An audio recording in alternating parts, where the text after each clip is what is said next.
Maka bagaimana pertahanan terhebat? Nah, kalau pengen menjadi negara pertahanan terhebat, tidak perlu banyak tentaranya. Yang paling penting adalah kekuatan persenjataan. Jadi kayak zaman dulu lagi. Sebetulnya kita ini dunia sama kayak zaman dulu tuh yang perang-perang itu. Nah, ya, kan ada perang-perang tuh. Itu yang menentukan, yang kuat itu yang senjatanya paling banyak. Karena kalau senjatanya banyak, orang mau perang bingung. Contoh gini, nak, saya berkonflik, ya jangan saya, Ustadz Mansur konflik sama Ustadz Rizal. Ustadz Rizalnya punya pistol, Ustadz Mansur cuma punya golok. Berani nggak ke Ustadz Rizal?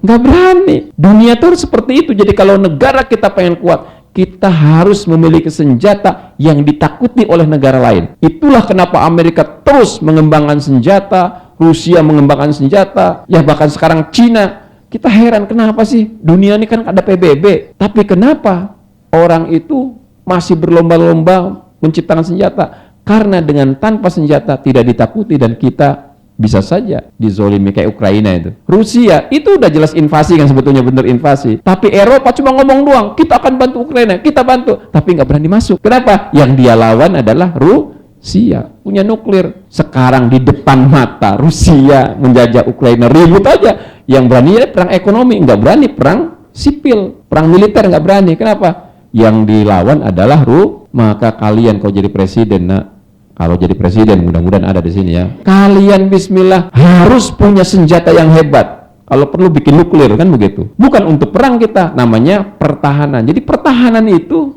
dengan senjata. Korea Utara, nak, biarpun presidennya Kim Jong-un ngomong beledak-beledak ke Amerika, apa pernah berani Amerika masuk? Apakah berani Korsel sebagai anak Amerika itu, Korea Selatan yang kalian bangga-banggakan itu kan, itu anak Amerika, nah. Anak tapi dari ayah tiri itu ya. Jadi di Asia itu ada anak-anak Amerika itu, ya Filipina, Cina, sekarang anak Amerika termasuk itu. Jadi disupport total oleh Amerika itu. Nah, itu nggak berani mengganggu Korut. Padahal Korut itu negaranya terbelakang. Kalian ke Korut itu sama dengan ke Jakarta tahun 80-an. Dia melakukan tindakan-tindakan yang melanggar. Dia melanggar juga sama. Bikin percobaan peluncur, rudal, jarak jauh. Dengan rusak tuh. Kerjanya begitu aja. Dikit-dikit meluncurkan lagi. Ini punya senjata. Akhirnya dibantu duit. Karena takut-takutin. Negara-negara sekitar takut, nyumbang lagi. Korea nyumbang lagi. Senjata itu masalahnya. Jadi kalau kalian hidup nggak punya senjata, biarpun negaranya makmur, nggak bisa. Maka Finlandia, salah satu negara yang tidak bersenjata. Bahkan polisinya pakai, bukan pistol polisinya, nak, pakai alat listrik tuh. Sekarang menyatakan pengen gabung NATO dan pengen membuat perlengkapan senjata. Ukraina sekarang bilang, kami akan merubah, tidak seperti Barat, kami ingin seperti Israel, di mana tiap orang memiliki senjata. Kenapa? Ingin menunjukkan semua negara harus takut sama kami, Ukraina nanti ke depan. Kenapa? Karena setiap orang punya pistol, punya senjata. Jadi kalau terjadi apa-apa, satu negara akan siap perang semua. Mesir itu sudah wajib militer. Kenapa Mesir itu wajib militer? Supaya Israel takut. Semua orang Mesir itu bisa pegang pistol dan senapan, bisa perang. Setelah tamat dari SMA, itu harus ikut wajib militer. Berapa tahun Dr. Ferry wajib militer itu? 2 tahun ya. Jadi 2 tahun kita ini latihan perang terus. Pegang senapan, pistol, meriam, segala itu diajarin semua. Kalau Indonesia perang, kita dikasih senjata, nggak bisa kita pegangnya. Udah sedikin, kasih pistol, bingung dia. Tak ketok, nggak bisa. Ini apa ya? Coba jedor, kebalik ketembak sendiri.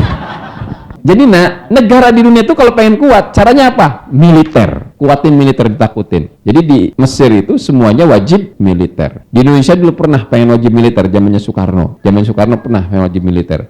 Jadi nggak ada, nak, orang Mesir tamatan SMA kayak begini-begini badannya, nggak ada, nak. Seseg-seseg. Kenapa? Kalau sudah SMA harus ikut militer 2 tahun, bayangkan.